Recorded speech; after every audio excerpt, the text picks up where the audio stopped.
إذا أنت في القاهرة ولسه ما ذقت الأكل العراقي فأنت حرفيا فايتك نص عمرك. واليوم تجربتنا كانت عند أبو عبد الله العراقي في الدقي، وأحب أعترف يا جماعة أن الأكل العراقي طيحني في غرامه. المكان كوزي ودافي، وشوفوا أكثر شيء لفتني إيش حاطين على الطاولات، دبس رمان وشطة كمان. ما أحكي لكم عن المقبلات يا جماعة، نزل لنا منيو كامل كل الأنواع وكل نوع ألذ حرفيا من اللي قبله، مرة حبيت. وهنا بدأوا ينزلوا الأكل وحاولنا نجرب أكثر الأكلات المشهورة. بدأنا بالدولمة طبعا وأعطيها 1,000,000/10، وما أدري لو في أحد زيي بس أنا أموت في محشي البصل.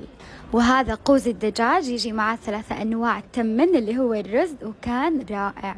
وهذه تشريب اللحم مرة حبيتها، أكلة غنية ودافية ومتكاملة. وهنا جربنا كباب الخشخاش، وأكثر شيء حبيته فيه إنه مرة سبايسي وطعمه مميز، أعطيه 10/10.